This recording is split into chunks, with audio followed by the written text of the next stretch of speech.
নমস্কার বন্ধুরা, welcome to cricket and football hub.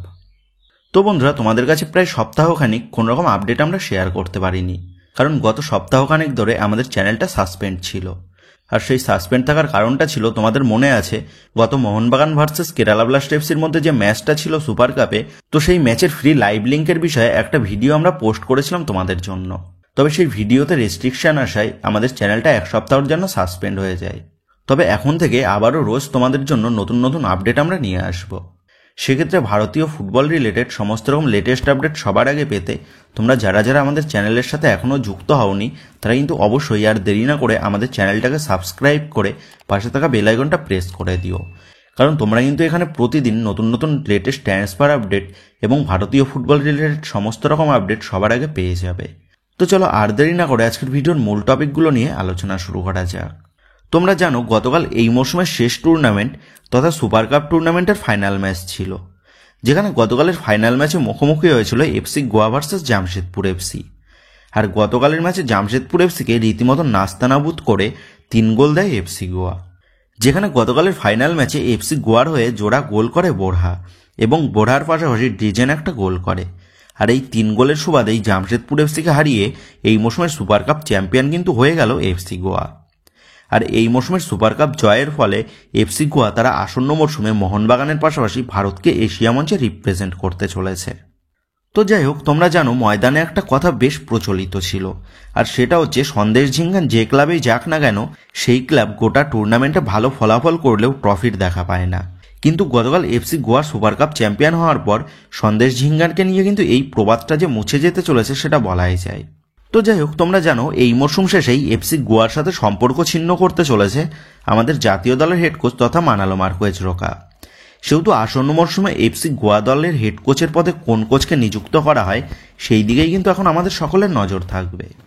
তো এবার পরবর্তী আপডেটগুলো বেরিয়ে আসছে ইস্ট বেঙ্গলকে নিয়ে। তোমরা জানো ইস্ট বেঙ্গল ম্যানেজমেন্ট তারা আসন্ন মরশুমে ভালো ফলাফল করার আশায় ট্রান্সফার মার্কেটে অ্যাক্টিভলিভাবে কাজ করা শুরু করে দিয়েছে ভালো প্লেয়ার দলে নেওয়ার জন্য। ইতিমধ্যে ইস্ট বেঙ্গলের নতুন স্কাউটার তথা থাংবয় সিংটো তিনি বেশ কিছু ভারতীয় প্লেয়ারদের সাথে কথাবার্তা বলা শুরু করে দিয়েছেন। তবে ভারতীয় প্লেয়ারদের পাশাপাশি একাধিক বিদেশি খেলোয়াড়দেরও অ্যাপ্রোচ করা শুরু করে দিয়েছে লাল হলুদ ম্যানেজমেন্ট। তোমাদের ইতিমধ্যেই জানিয়ে দিয়েছি ইস্ট বেঙ্গল দলের এই মরশুমের বিদেশি স্কোয়াড থেকে শুধুমাত্র মাদি থালাল এবং ডিমিত্রিয়াস ডিয়ামান্টাকোসকে রেখেই বাকি সমস্ত বিদেশিদের ছেড়ে দিতে চলেছে ইস্ট বেঙ্গল ম্যানেজমেন্ট। আর ঠিক সেই মতনভাবেই দলের বাকি বিদেশিদের পরিবর্তন করে নতুন বিদেশির খোঁজে রয়েছে ইস্ট বেঙ্গল কর্তারা। দলের স্প্যানিশ মিডফিল্ডার সাউল ক্রেসপোর পারফরমেন্সে তেমন একটা খুশি ছিলেন না লাল হলুদ হেড কোচ অস্কার ব্রুজান, যার ফলে সাউল ক্রেসপোর পরিবর্তে কোচ অস্কার ব্রুজান তিনি নতুন বিদেশিকে দলে নিয়ে আসতে চাইছেন। তবে সাউল ক্রেসপোর সাথে এখনও চুক্তি বাকি থাকায় সাউল ক্রেসপোকে নিয়ে কিন্তু বেশ সমস্যা তৈরি হয়েছিল ইস্ট বেঙ্গল ম্যানেজমেন্টের অন্দরমহলে। তবে বর্তমানে দাঁড়িয়ে যেমনটা জানা গেছে, সাউল ক্রেসপোর সাথে চুক্তি বাকি থাকলেও সাউল ক্রেসপোকে খুব সম্ভবত আসন্ন মৌসুমে লোন আউট করতে পারে ইস্ট বেঙ্গল কর্তারা।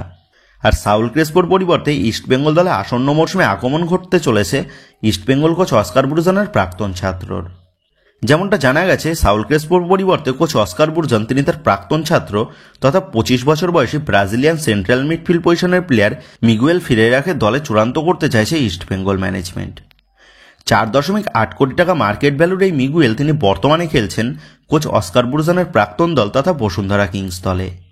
সেন্ট্রাল মিডফিল্ড পজিশনের পাশাপাশি ডিফেন্সিভ মিডফিল্ড এবং অ্যাটাকিং মিডফিল্ড পজিশনেও খেলতে অভ্যস্ত এই মিগুয়েল।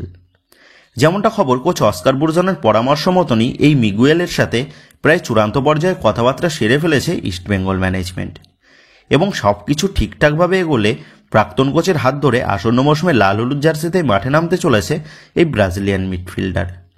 তবে এই মিগুয়েল ফেরেরার পাশাপাশি কোচ অস্কার ব্রুজানের আর এক প্রাক্তন ছাত্রের দিকেও নজর রয়েছে ইস্ট বেঙ্গল ম্যানেজমেন্টের। যেমনটা জানা গেছে, 30 বছর বয়সী উজবেকিস্তানের ডিফেন্সিভ মিডফিল্ড পজিশনের প্লেয়ার আশরাফ গফুরভের সাথেও কথাবার্তা চালাচ্ছে ইস্ট বেঙ্গল ম্যানেজমেন্ট। 2 কোটি টাকা মার্কেট ভ্যালুর এই গাফুরভ তিনি ডিফেন্সিভ মিডফিল্ড পজিশনের পাশাপাশি রাইট মিডফিল্ড এবং রাইট ব্যাক পজিশনেও খেলতে অভ্যস্ত। যেমনটা খবর, এই গফুরভের দিকেও নজর রয়েছে লাল হলুদ ম্যানেজমেন্টের। তবে এই গফুরভের ডিলটা কিন্তু এখনও ইস্ট বেঙ্গলের সাথে প্রাথমিক পর্যায়েই রয়েছে, কারণ যদি মিগুয়েলের ডিলটা শেষ পর্যন্ত গিয়ে হাতছাড়া হয়ে যায় যে কোনো কারণবশত, তখন কিন্তু এই গফুরভের ডিলে এগোবে ইস্ট বেঙ্গল ম্যানেজমেন্ট। আর সেই মতনভাবেই বসুন্ধরা কিংস দলের এই 2 মিডফিল্ডারের সাথে কথাবার্তা বলে রেখেছে ইস্ট বেঙ্গল ম্যানেজমেন্ট। সেক্ষেত্রে এটা কিন্তু প্রায় নিশ্চিত আসন্ন মরশুমে বসুন্ধরা কিংস দল থেকে যে কোনো এক বিদেশি মিডফিল্ডার আসতে চলেছে ইস্টবেঙ্গল দলে কোচ অস্কার ব্রুজনের পছন্দ মতন। সেহেতু এখন এটাই দেখার বিষয় হবে সাউল ক্রেসপোর পরিবর্তে মিগুয়েল নাকি গফুরভ, কাকে চূড়ান্ত করতে পারে ইস্টবেঙ্গল কর্তারা। তবে এই সমস্ত বিদেশিদের পাশাপাশি আর এক বিদেশির নামও কিন্তু বেশ জোরালোভাবে জানা গেছে ইস্টবেঙ্গলকে কেন্দ্র করে। আর সেই বিদেশি প্লেয়ারটা হচ্ছে 31 বছর বয়সী মরক্কান লেফট উইংয়ের প্লেয়ার নোয়া সাদোই, যে বর্তমানে খেলছে কেরালা ব্লাস্টার এফসি দলে। 5.6 কোটি টাকা মার্কেট ভ্যালুর এই নোয়া সে এই মরশুমে কেরালা ব্লাস্টার এফসি জার্সিতে 25টা ম্যাচে 14টা গোল এবং 7টা অ্যাসিস্ট তিনি করেছেন। যেমনটা খবর, কোচ অস্কার ব্রুজন দলে একজন ভার্সেটাইল বিদেশি উইঙ্গার চাইছেন। আর সেই মতনভাবেই কোচ অস্কার ব্রুজনের চাহিদা অনুযায়ী ইস্টবেঙ্গল ম্যানেজমেন্ট এই মরক্কান উইঙ্গার নোয়া সাদোয়ের সাথে প্রাথমিক পর্যায়ে কথাবার্তা চালিয়েছে। তবে যেমনটা খবর, ইস্টবেঙ্গলের পাশাপাশি আইএসএলের একাধিক ক্লাবের অফারও কিন্তু এসেছে এই নোয়ার কাছে। তবে নোয়া এখনই কিন্তু সেই সমস্ত অফারের বিষয়ে নতুন কোনো সিদ্ধান্ত নেয়নি। কারণ যেমনটা আপডেট, নোয়া চাইছে এমন কোনো ক্লাবে যোগ দিতে যে ক্লাবের জার্সিতে সে এশিয়া মঞ্চে খেলার সুযোগ পাবে। আর এই নোয়ার প্রত্যাশা মতনই নোয়ার এজেন্ট তিনি কিন্তু আসন্ন মরশুমে এশিয়া মঞ্চে ভারতকে রিপ্রেজেন্ট করার মতন ভারতীয় ক্লাবগুলির কাছে নোয়ার বিষয়ে কথাবার্তা বলবে। তবে সেই সমস্ত ক্লাবগুলি যদি নোয়াকে দলে নিতে ইচ্ছুক না থাকে, তারপর কিন্তু নোয়া তার নতুন অফারের বিষয়ে কথাবার্তা বলবে। সেক্ষেত্রে এটা বলাই যায় ইস্টবেঙ্গল ম্যানেজমেন্টের নজর নোয়ার ওপর থাকলেও নোয়া কিন্তু এখনই তার ভবিষ্যৎ নিয়ে চূড়ান্ত সিদ্ধান্ত নিচ্ছে না। সেহেতু এখন এটাই দেখার বিষয় হবে নোয়া সে আসন্ন মরশুমে কোন জার্সি পরে মাঠে নামে। তো যেভাবে নেক্সট আপডেটটা বেরিয়ে আসছে ইস্টবেঙ্গল দলের 23 বছর বয়সী উইঙ্গার পিভি বিষ্ণুকে নিয়ে। 1.4 কোটি টাকা মার্কেট ভ্যালুর এই ভারতীয় উইঙ্গার সে 2023-24 মরশুম থেকে ইস্টবেঙ্গলের সাথে যুক্ত রয়েছে। ইস্টবেঙ্গল জার্সিতে ইতিমধ্যে বেশ নজর কেড়েছে এই বিষ্ণু। গত কয়েকদিন আগে যেমনটা জানা গেছিল আসন্ন মরশুমে ইস্টবেঙ্গল ছেড়ে মোহনবাগানের পথে পা দিতে চলেছে এই বিষ্ণু। তবে পরবর্তীতে আবার যেমনটা জানা যায় বিষ্ণুর সাথে ইস্টবেঙ্গলের এখনও এক মরশুমের চুক্তি বাকি থাকায় আসন্ন মরশুমে ইস্টবেঙ্গল দলে স্টে করতে চলেছে ইস্টবেঙ্গল দলের ভারতীয় উইঙ্গার। এর পাশাপাশি তখন আরও যেমনটা আপডেট জানা গেছিল বিষ্ণুর সাথে চুক্তি বৃদ্ধি করতে চাইছে ইস্টবেঙ্গল ম্যানেজমেন্ট। আর সেই মতনভাবে বিষ্ণুর কাছে চুক্তি বৃদ্ধির প্রস্তাবও কিন্তু পাঠানো হয়েছে লাল হলুদ কর্তাদের তরফ থেকে। তবে বর্তমানে দাঁড়িয়ে যেমনটা খবর জানা গেছে ইস্টবেঙ্গলের চুক্তিবৃদ্ধির প্রস্তাবে কিন্তু এখনই চূড়ান্ত সিদ্ধান্ত নিচ্ছেন না ইস্টবেঙ্গল দলের এই তরুণ ভারতীয় উইঙ্গার বিষ্ণু। যেমনটা সূত্র মারফত খবর, আসন্ন মরশুমে ইস্টবেঙ্গল জার্সিতে কতটা গেম টাইম বিষ্ণুকে দেওয়া হবে এবং বিষ্ণুর স্যালারিটা কতটা বৃদ্ধি করাবে সেই সমস্ত বিষয়গুলির ওপর নির্ভর করেই আসন্ন মরশুম শেষ হওয়ার আগে ইস্টবেঙ্গলের সাথে চুক্তিবৃদ্ধির সিদ্ধান্ত নেবে বিষ্ণু। সেক্ষেত্রে এটা বলাই যায় আসন্ন মরশুমে বিষ্ণুকে ইস্টবেঙ্গল জার্সিতে দেখতে পেলেও তার পরের মরশুমে বিষ্ণুকে ইস্টবেঙ্গল জার্সিতে দেখতে পাওয়া যাবে নাকি তার কিন্তু কোনোরকম নিশ্চয়তা নেই। আর বিষ্ণুর মতন তরুণ তারকা প্লেয়ার যদি ট্রান্সফার মার্কেটে অ্যাভেলেবেল হয় তাহলে বিষ্ণুকে দলে পেতে যে আইএসএলের একাধিক ক্লাব আসরে নেমে পড়বে সেটা কিন্তু আর বলার অপেক্ষা রাখে না। সেক্ষেত্রে এখন এটাই দেখার বিষয় হবে ইস্টবেঙ্গল দলের এই তরুণ ভারতীয় প্লেয়ারের সাথে ইস্টবেঙ্গল ম্যানেজমেন্ট তারা আরও চুক্তিবৃদ্ধি করতে পারে নাকি বিষ্ণু সে আসন্ন মরশুমে ইস্টবেঙ্গল জার্সিতে কাটিয়ে তার পরবর্তী মরশুমে অন্য কোনো জার্সি পরে মাঠে নামে।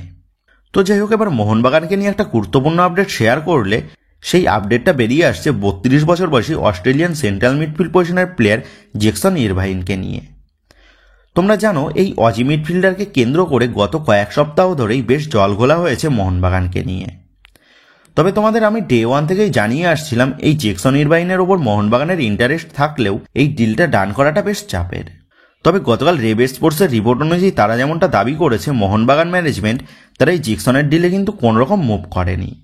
কারণ মোহনবাগান ম্যানেজমেন্ট তারা যেমনটা জানিয়েছে জ্যাকসন ইরভাইনের পজিশনে খেলার জন্য মোহনবাগান দলে আপুইয়া, অনিরুদ্ধ থাপা, অভিষেক সূর্যবংশীদের মতন অপশান কিন্তু রয়েছে মোহনবাগানের হাতে। যার ফলে এই মুহূর্তে দাঁড়িয়ে মোহনবাগানের সেন্ট্রাল মিডফিল্ড পজিশনে খেলার জন্য নতুন কোনো প্লেয়ারের প্রয়োজন নেই। আর সেই কারণেই মোহনবাগান ম্যানেজমেন্ট তারা এই জ্যাকসন ইরভাইনের ডিলে কিন্তু কোনোরকম এগোয়নি। তবে আগামীতে জ্যাকসন ইরভাইনের ডিলে কিন্তু এগোতে দেখা যেতে পারে মোহনবাগান ম্যানেজমেন্টকে। তবে আসন্ন মরশুমের জন্য জ্যাকসন ইরভাইন সে কিন্তু মোহনবাগান ম্যানেজমেন্টের প্ল্যানিংয়ে নেই তেমনটাই খবর। এবং যেমনটা আপডেট, আসন্ন মরশুমে মোহনবাগান দলে গ্রেগ স্টুয়ার্টের পরিবর্তন হিসাবে একজন আক্রমণভাগের বিদেশি প্লেয়ার আসতে চলেছে। সেহেতু এটা বলাই যায় এই মরশুমের মতনই আসন্ন মরশুমেও দলের সেন্ট্রাল মিডফিল্ড বা ডিফেন্সিভ মিডফিল্ড পজিশনে কোচ মলিনা, আপুইয়া, অনিরুদ্ধ থাপা, দীপক টাংরি এদেরকেই কিন্তু ব্যবহার করতে চলেছে। তবে এবার প্রশ্ন হচ্ছে আপুইয়া, দীপক টাংরি, অনিরুদ্ধ থাপা এই সমস্ত প্লেয়ারদের পারফরমেন্স ভারতীয় টুর্নামেন্টে বেশ ভালো হলেও মোহনবাগান যেহেতু আসন্ন মরশুমে এশিয়া মঞ্চে খেলতে নামবে, সেহেতু এশিয়া মঞ্চে গিয়ে কোনোরকম বিদেশি মিডফিল্ডার ছাড়াই মোহনবাগানের মিডফিল্ড কতটা স্ট্রং হবে সেই নিয়ে কিন্তু যথেষ্ট সংশয়ের সৃষ্টি হয়েছে। তো বন্ধুরা, তোমাদের মতে এএফসির কথা মাথায় রেখে দলে জিকসন ইরবাইনের মতন হাই প্রোফাইল মিডফিল্ডার কি সই করানো উচিত মোহনবাগান ম্যানেজমেন্টের, নাকি অনিরুদ্ধ থাপা আপুইয়াদের ওপরই ভরসা দেখানো উচিত এশিয়া মঞ্চেও? এই বিষয়ে তোমাদের মতামতটা অবশ্যই নিচে কমেন্ট করে জানিয়ে দিও। তো যাই হোক বন্ধুরা, এই ভিডিওতেই আপডেট করা নিয়েই তোমাদের মধ্যে আলোচনা করার ছিল। তো আশা করি ভিডিওটা তোমাদের ভালো লেগেছে। তো যদি ভিডিওটা ভালো লেগে থাকে তাহলে ভিডিওতে লাইক দিয়ে চ্যানেল সাবস্ক্রাইব করে পাশে থাকা বেল আইকনটা অবশ্যই প্রেস করে দিও। তো যাই হোক বন্ধুরা, এই ভিডিওটা এটুকুই ছিল। তো আসি বন্ধুরা, দেখা হচ্ছে পরের ভিডিওতে।